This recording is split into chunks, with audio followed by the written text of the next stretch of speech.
BIGtv.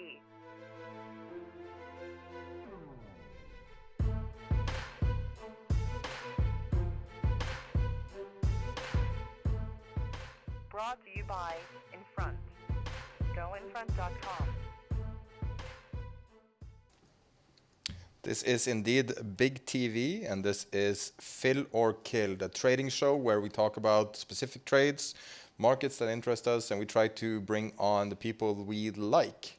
And as always, I'm sitting here with Ed Matz. He's on my there. And we have Mark Dow from the other side of the Atlantic. Good morning, Mark. Actually, I'm on the Pacific, but it's beyond the other side of the Atlantic. Yeah. Yeah. Other side of the world. It's very early. It's a little grainy, but he. Most people know Ed Matz that watch the show every day. He trades professionally. He trades specifically in some market, uses fractals, other exotic methods. And Mark Dow is a former economist at the IMF, few other places. So we have some great people with us. And I think we should be talking a little bit about China. What do you think, Mark? Well, China's at an interesting juncture.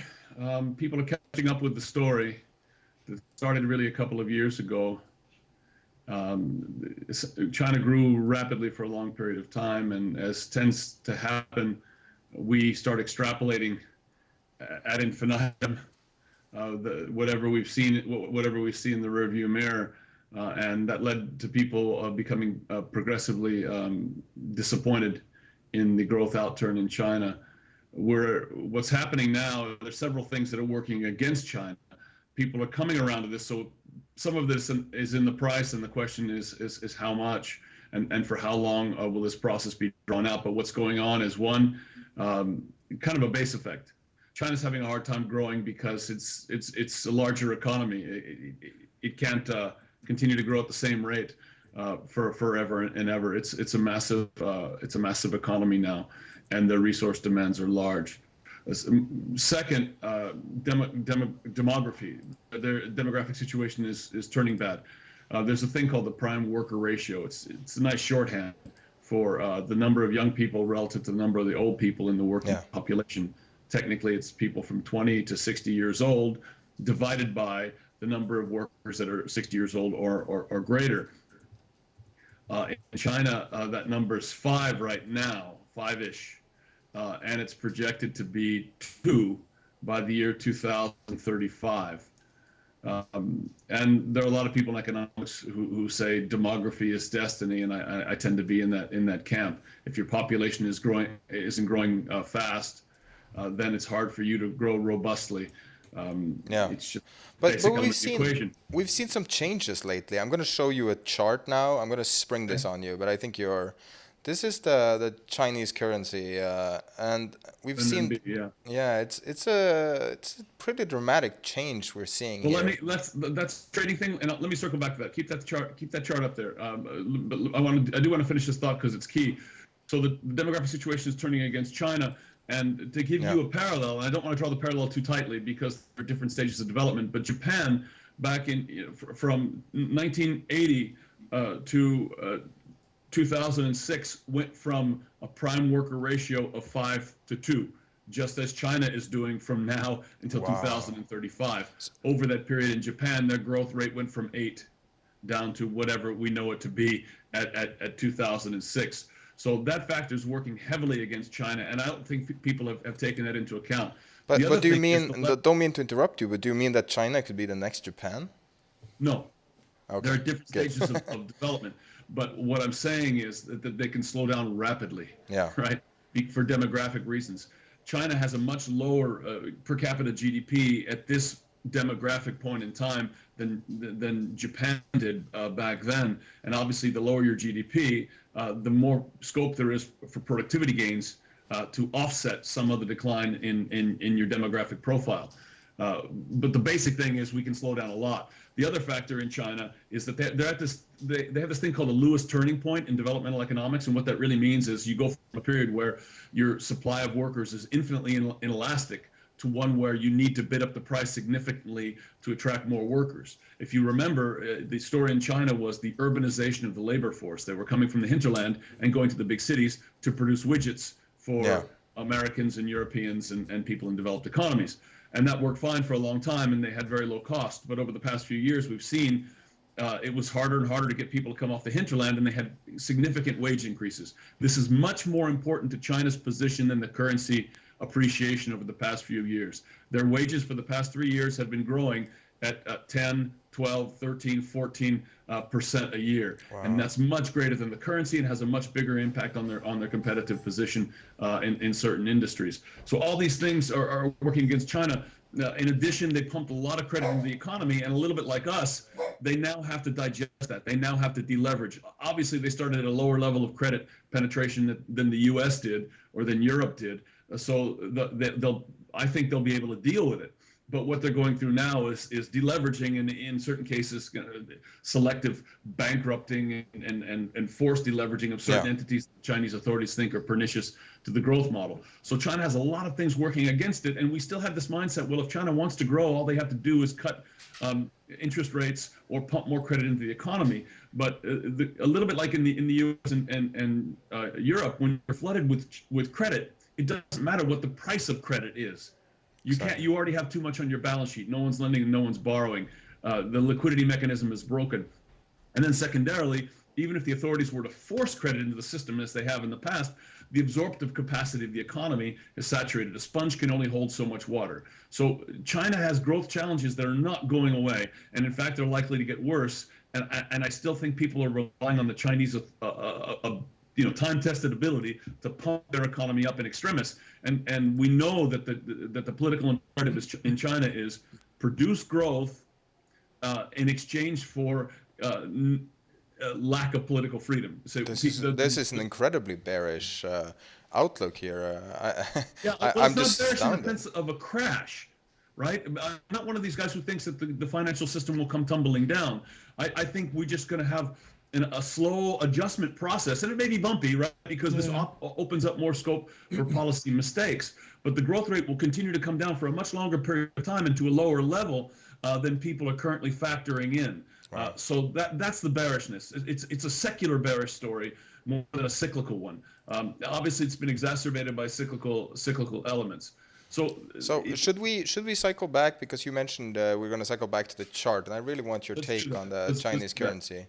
And so from a trading perspective, what really happened is the appreciation of the renminbi became or the CNY or the CNH, depending on how you're expressing it, became a one-way trade.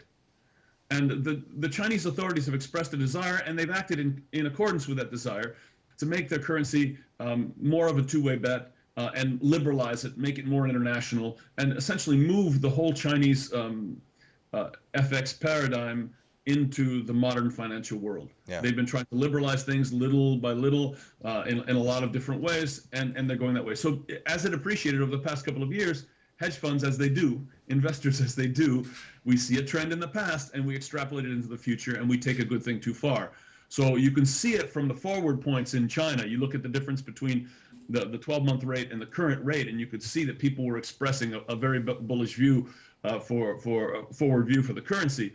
And then all of a sudden, the Chinese let that unwind. In fact, I would not be surprised if they didn't provoke it to some degree to tell the speculators, okay, guys, this is a two-way bet. Yeah. You're going to feel some pain now so that you remember in the future that this is a two-way bet and you're not going to load it up to the extent that you have in the past. That's what's going on. It's not a fundamental expression of anything in China. It was really just heavy positioning on the part of a lot of people, and that got complacent. Yeah. They have the wherewithal to control their financial system. They can make mistakes. Mark, so if I get you right, what you're saying, you're not necessarily arguing for a collapse. What you're saying is a respite in the growth story. If things got a little bit too hot, and therefore probably at worst or at best, things are going to go sideways for a while. But that does allow scope. I think they go down. Right, I think that the growth rate continues to ratchet down slowly, but surely over time. You know, with fits and starts and swings and sentiment around it.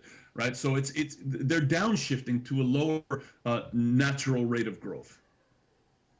Okay, that's interesting. Do you know what happened this time in 2012, the first 6 months of 2012? Because the I see the Chinese currency did the similar type of thing. I don't know if you recall that, putting you on the spot a bit. Yeah, no, not at all. I mean, I trade, as I said, though I'm an economist by training, I trade. I both invest and trade, and I'm fairly active. So if you look at the path of the Chinese renminbi over the past 5 years or so, you'll see as it's become more liberalized, more investors have gotten involved. In fact, the rolling out of the CNH, which is the Hong Kong version of the Chinese renminbi or yuan, has added to access, right? So we have these periods where people get very enthusiastic about the currency, and then something happens and we all get squeezed out, just like we do in other currencies.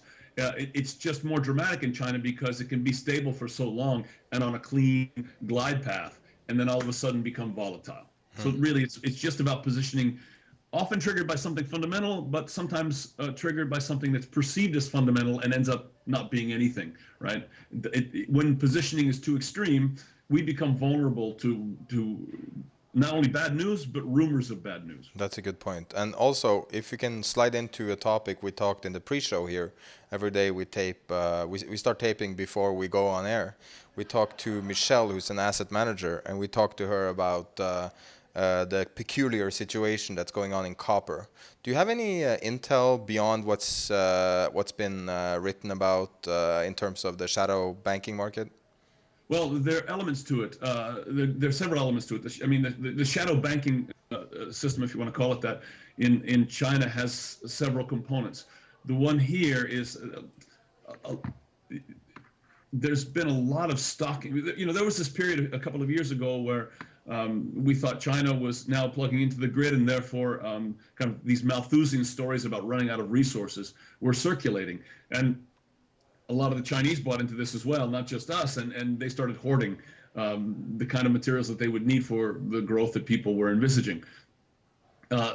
It became kind of a sign of your financial health, or your economic health as a company, if you continue to buy these things. So Chinese companies have been buying iron ore and copper. They've kind of continued that process for two reasons. One, it can be used as collateral for your loans. And second, it's a sign of health in your business. If all of a sudden your copper consumption drops significantly, your lenders are going to say, "Oh, he's not in such great in such great condition. Maybe I shouldn't roll over his loan." Right. Wow. So this is definitely happening, and this is what Geneva Girl, as her Twitter handle spelled, has been pointing out very, very accurately. Yeah. Does this mean so we'll get squeezes and maybe violent moves in some of these commodities as people destock or are forced to liquidate. But I don't, and it may be bad for the commodity market. And you may know my view, Sverre, that my longer term view is that we had a real bubble in a lot of commodities. Commodities these days are not driven by supply and demand, physical supply and demand. They're driven by speculation and de-risking. Right? Speaking of speculation, I know Ed has a few interesting charts on copper and iron ore. Showing the extreme volatility in them. Are you putting them up, or? Yeah.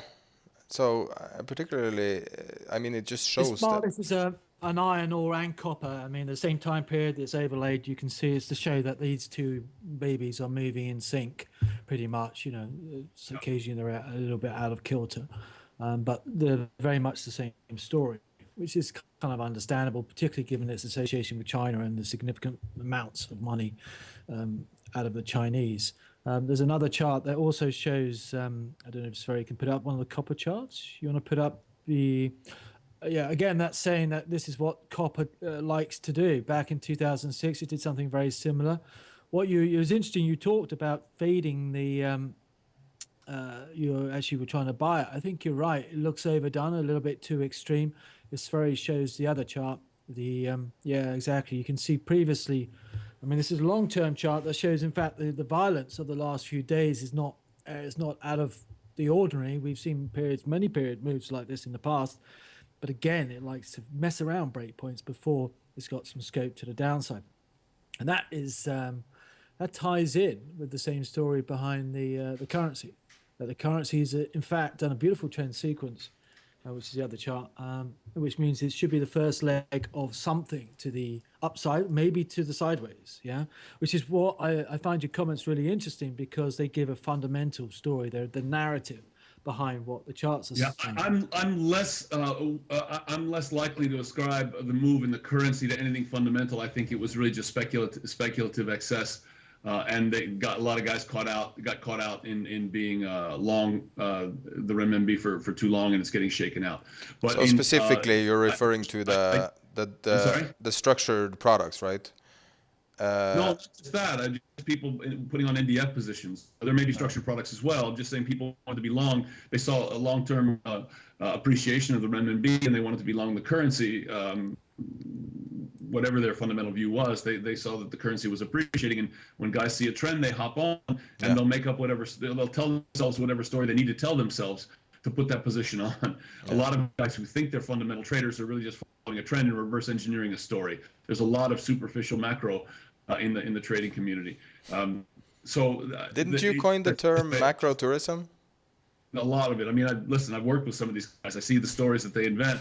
And it's cringeworthy from an economic standpoint, but it doesn't really matter, because if the trade moves against them, they cut it. And if the trade goes in their favor, they're convinced that their story is right, and that helps them hold on to it. So from an evolutionary point of view, as a trader, it works well, even though the actual rationale is very often quite wrong. So I think in this particular case, the currency is weakening. It doesn't need to be signaling anything. I think it's just positioning. Now, that may coincide with people's views on China turning, right? That might be it, but it's not going to go anywhere far.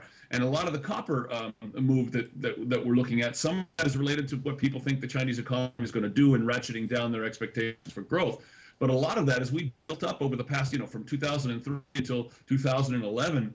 We built up big positions in commodities and emerging markets, and they have to unwind. Of course, right? I mean, and a lot of these things happened before we even knew what QE was. If you remember, oil hit $150 a barrel in 2008 before Lehman went bankrupt. People were telling the Fed that they needed to hike rates, that they were behind the curve, that this was a monetary phenomenon. And then a month later, it was, oops, maybe the Fed needs to cut rates, and they're behind the curve. Well, speaking of trades, dramatically wrong, and I think there's a lot of commodity overhang that still kind of needs to unwind. And in particular, it's strong in China because of this localized phenomenon of people hoarding copper and iron ore for financial purposes. Yeah, and speaking of trades, can I ask you this question? And if I don't, obviously, you can tell I don't trade Chinese a lot. I look for its implications in the market and what I'm holding, and what it may provide opportunities in other more mainstream. Well, I apologize, but what I regard as more mainstream, what I'm more used to trading. So for me, this is, I trade copper occasionally, and it looks like there might be some potential on the downside a little later, not today. But what do you think of if China's story starts to unravel a bit, and that has a bearing clearly on risk? Then if that's the case, then gold will actually go up. You'll get a divergence. What do you think of short copper, long gold further out? Is that a story? It might work. A lot of it, some of what is happening in copper right now is technical, has to do with people being squeezed out of positions, having, as we say in the business, to puke out positions.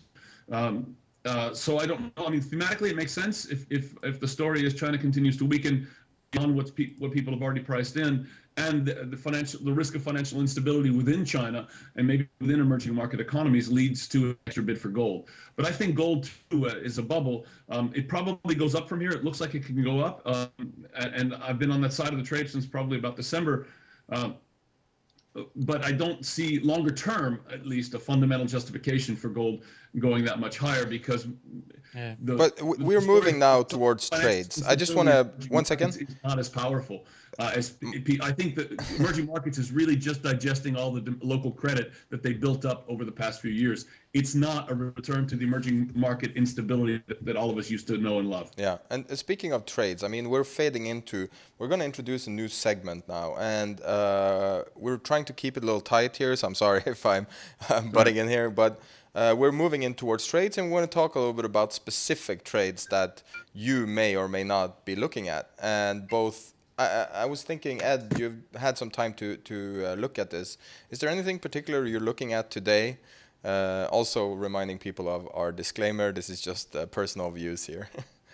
in terms of markets that are interesting or related possibly to the China story, I think, well, we just were talking about gold because I'm just curious as to how, copper's been looking vulnerable on the downside.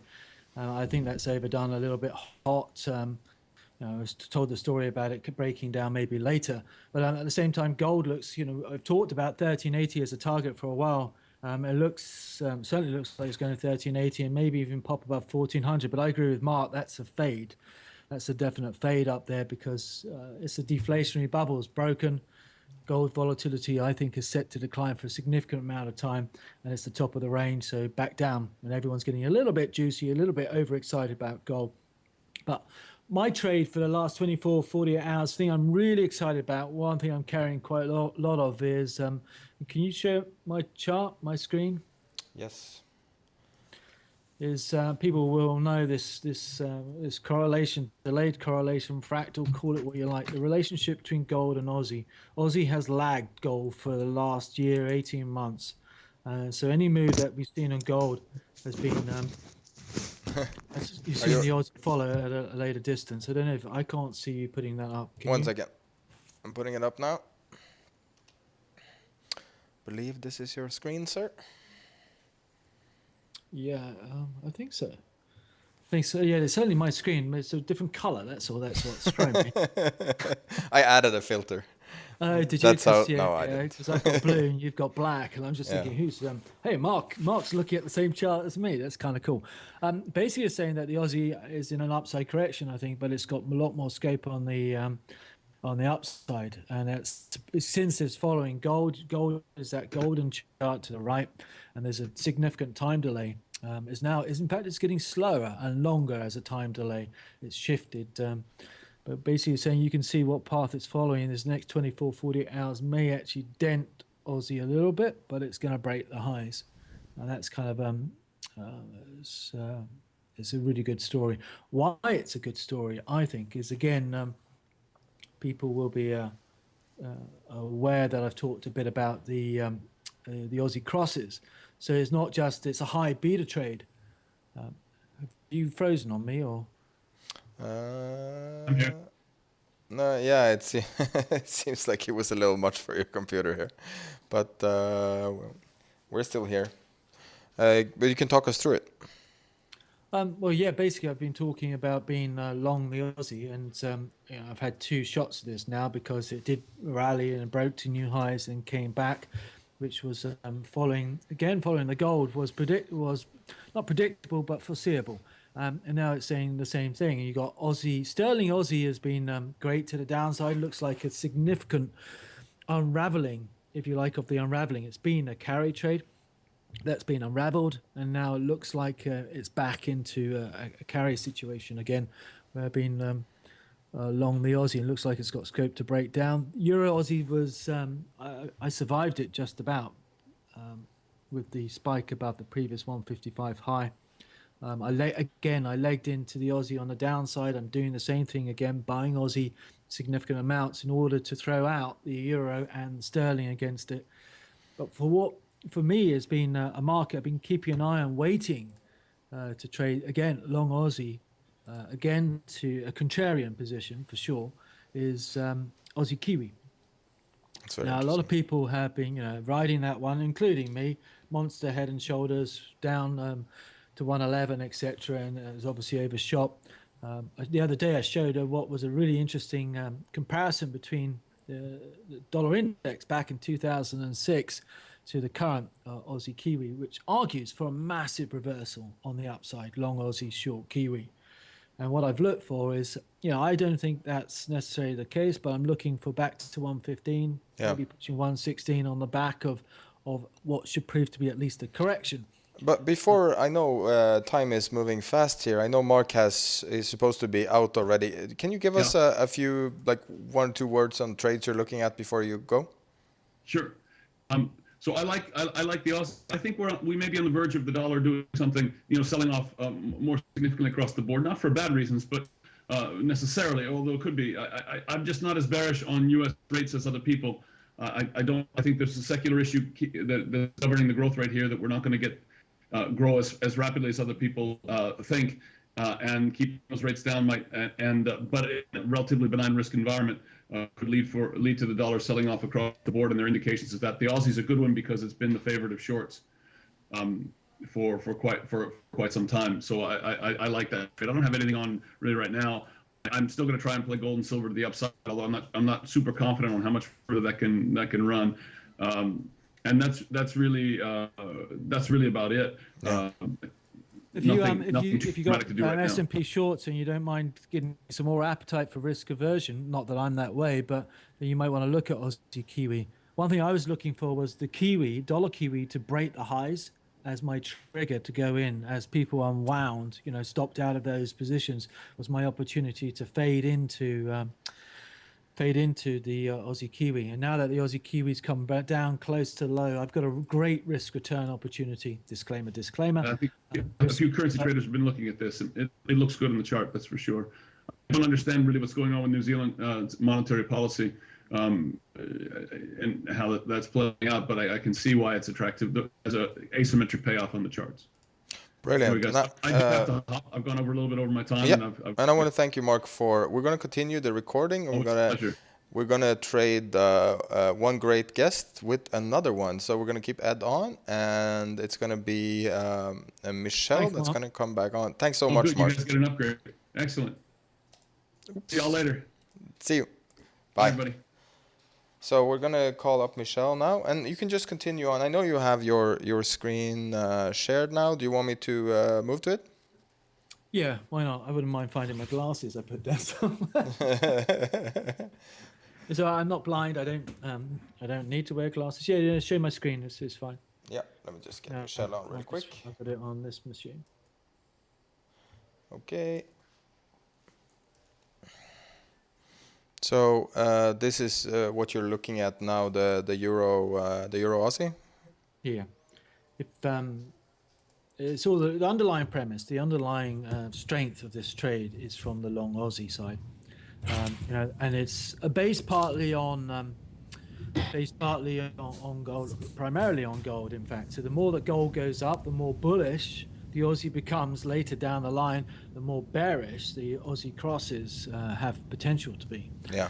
And the point I made last time, I was selling this market, got to the 61.8% at 155, and the caveat was this thing is a euro currency and it loves to ratchet, and it could in fact go further. So although it looks, it may come down to the base of the channel, it still has a risk to ratchet further, but it is correcting this first leg down. And if you look at the,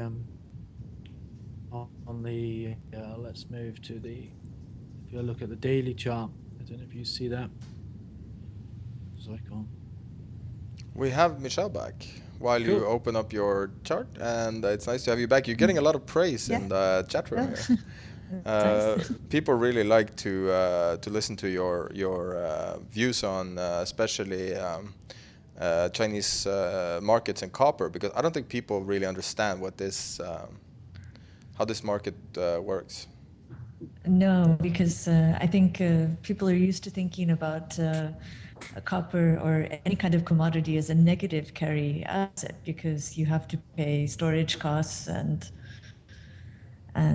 actually this the way they do it in China, it's actually a positive carry asset because of the interest rate differential. Yeah. Did you manage to, we were talking to you in the pre-show. If you want to watch the pre-show here, you can on BIGtv.io. We air live every day. And this is the recorded sort of little tighter version of this. And we were talking to you a little bit about how copper works in China and how it affects it. Can you give us a brief summary before we cut off the broadcast? Sure. So I think Mark touched on it a bit as well. Copper is used as collateral for getting financing. And so what has happened in China is that companies that can't get credit through the normal channels, what they will do is they will import copper. Using the copper as collateral, they get of credit from somebody, a bank, it could be from one of these trusts, it could be from another corporate. And this copper is collateral. They have a letter of credit. They have a liability in US dollars. And they then take the since they're onshore players, they can access the onshore or CNY market. So they exchange the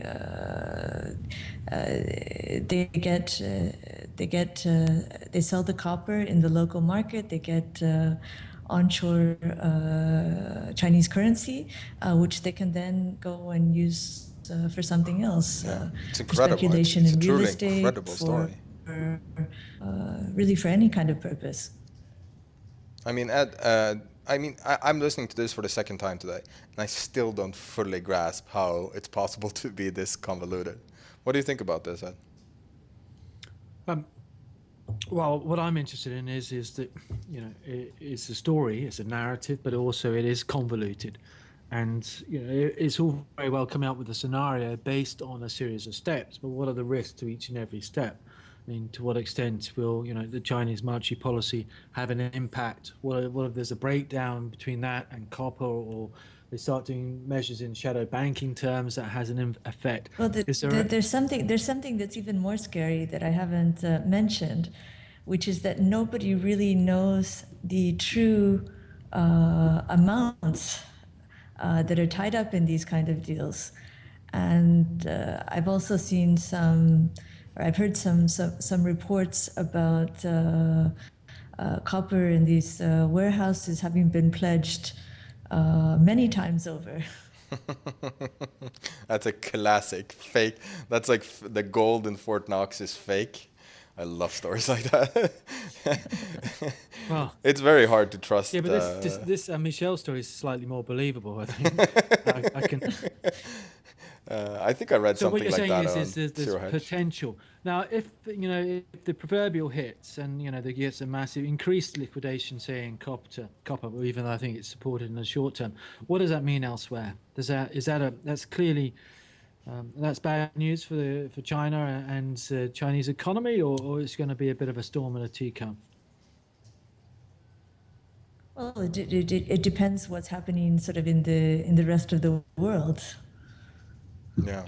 That's my question. And I mean the bullish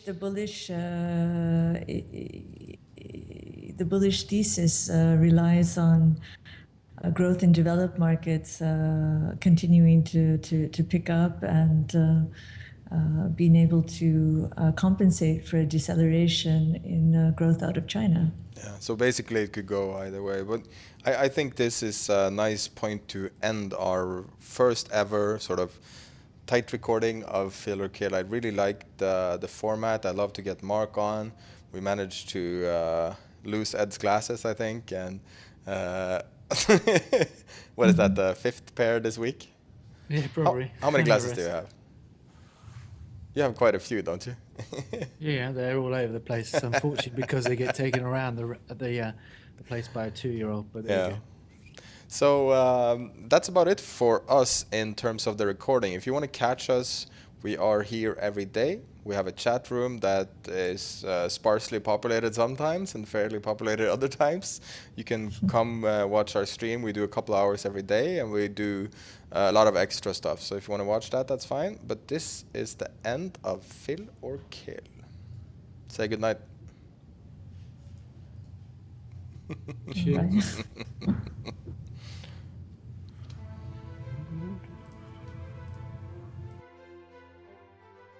This is BIGtv.